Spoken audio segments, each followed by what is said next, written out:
Assalamualaikum warahmatullahi taala wabarakatuh. Bismillahirrahmanirrahim. Alhamdulillahi rabbil alamin. Wassalatu wassalamu ala asyrafil anbiya'i wal mursalin sayyidina wa habibina wa syafi'ina wa maulana Muhammad wa ala alihi wa sahbihi ajma'in. Alhamdulillah, saya akan membawakan sebuah tazkirah yang bertajuk As-salatu khairum minan naum, yang bermaksud sembahyang lebih baik daripada tidur. Saya rasa semua orang tahu tajukannya. Ia mengenai apa? Kerana ia sinonim dengan sembahyang fardu subuh. Azan subuh yang terdapat lafazannya. Saudaraku yang dikasihi Allah sekalian, kelebihan dan keistimewaan sembahyang subuh banyak disebutkan di dalam Al-Quran dan hadis-hadis. Antaranya firman Allah Subhanahu wa taala dalam surah Al-Isra ayat 78, A'udzu billahi minasyaitonir rajim. Aqimis salata liduluki syamsi ila ghasaqil laili wa qur'anal fajr. Inna qur'anal fajri kana mashhuda. Maksudnya, dirikanlah sembahyang mulai tergelincir matahari hingga sampai gelap malam. Maksudnya sembahyang zuhur, asar, maghrib, isya. Dan dirikanlah sembahyang subuh. Sesungguhnya sembahyang subuh itu disaksikan oleh para malaikat. Jadinya banyak malaikat. Apabila kita ni bersembahyang Isya, bersembahyang subuh, sembahyang subuh, maka banyak malaikat berkumpul pada masa itu. Malaikat shift malam dan shift siang berkumpul.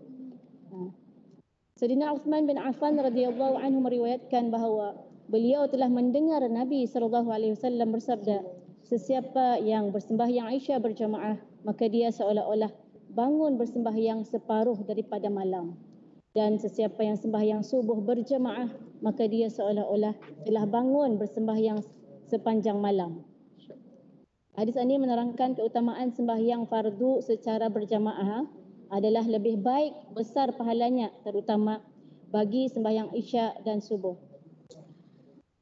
Saudaraku yang dikasihi Allah Subhanahu wa taala, yang ingin saya tekankan di sini ialah kepentingan tidur awal dan bangun awal, agar kita ni tidak luput sembahyang fardu subuh. Kerana sembahyang subuh ni selalu dicuaikan dan selalu diambil ringan, dengan alasan akhir bangun dan mata masih lagi kalat mengantuk. Pengalaman saya berceramah kepada pelajar-pelajar di sekolah-sekolah menengah, apabila ditanya berapa ramai yang bersembahyang subuh pada hari itu, hingga ramai yang mengangkat tangan, hingga ramai yang bersembahyang subuh. Dalam 100 orang, cuma 2-3 orang saja mengangkat tangan. 5 orang, kira dalam 5 orang lah dapat dihitung kerana jumlahnya yang terlalu sedikit. Apabila ditanya apa sebabnya, jawab mereka pasal akhir bangun. Keadaan ini amat membimbangkan, tidak membahagiakan, indah menggembirakan tu, amat membimbangkan. Bimbang kalau perkara ini menjadi habit atau menjadi kebiasaan, khususnya kepada anak-anak muda kita ni. Dan yang lebih membimbangkan lagi, kalau perkara meninggalkan sembahyang ini penyebab Allah menurunkan bala atau musibah ke atas penduduk muka bumi ini. Wal'iyadzubillah. Jadinya permasalahan ini perlu dibendung, perlu diselesaikan dengan tindakan yang segera. Bukan hanya dikaji selidik saja, dikaji selidik kenapa, tapi perlu ada tindakan yang segera oleh pihak, oleh berbagai pihak, khususnya kepada para ibu bapa terhadap anak-anak. Kita ni laksanakan tanggungjawab kita ni kepada anak-anak kita ni. Guru saya almarhum Ustaz Abdul Samad bin Junid, Abdul Samad yang dari Singapura ni, bukan yang UAS dari Indonesia ta. Semasa saya bersekolah di Sekolah Menengah Arab Lelaki Hasanah Bauqiyah, ia kalau mengajar, kalau ada anak muridnya yang belum sembahyang subuh, disuruhnya tu sembahyang subuh dulu, baru dia mengajar. Kenapa? Kata ustaznya, al-ilmu nurun wa nurullahi la yuhda lil-'asi. Maksudnya ilmu itu adalah cahaya, dan cahaya Allah tidak diberikan kepada ahli maksiat. Kata-kata ini dipetik, Ustaz petik daripada kata-kata guru Imam Syafi'i rahimahullahu ta'ala ketika mengadu tentang buruknya hafalannya. Padahal Imam Syafi'i masa tu terlihat kaki bini-bini saya sekejap saja. Okay. Kalau orang berbuat maksiat, payah, artinya di sini kalau orang itu berbuat maksiat, payahkan faham ilmu, payahkan masuk indah masuk di ingatan, ilmu itu indah melekat di hati. Maksud ini maksudnya derhaka kepada Allah Subhanahu wa taala. Maksiat ini bukan hanya berzina, membunuh, mencuri, berjudi saja, akan tetapi meninggalkan sembahyang itu juga dianggap maksiat. Poinnya di sini ni, jika ingin cepat faham bagi pelajar-pelajar, faham ilmu, cepat hafal ilmu, jangan sekali-kali meninggalkan sembahyang fardu subuh. Siapa yang ingin berjaya kena jaga sembahyang. Di sini saya sebutkan beberapa tips mudah bangun awal agar mudah menunaikan sembahyang subuh. Pertama, berniat bangun awal sebelum azan subuh lagi. Setengah jam sebelum azan itu niat kita mau bangun awal. Niat ikhlas kerana Allah Subhanahu wa taala semata-mata. Orang yang ikhlas tidak akan dapat diganggu oleh syaitan. Kedua, tidur awal jam 9 atau jam 10. Kita ni pantaulah anak-anak kita ni atau pukul 9, pukul 10 itu apa dibuatnya. Hadis riwayat Imam Al-Bukhari daripada Al-Aswad, beliau pernah bertanya kepada Sayyidatina Aisyah radhiyallahu anha tentang bagaimana sembahyang Nabi SAW pada waktu malam. Sayyidatina Aisyah menjawab, sesungguhnya Nabi SAW tidur di awal malam dan mendirikan sembahyang di akhir malam. Hadis ini panjang sebenarnya, cuma kan fokus di sini Nabi tidur di awal malam.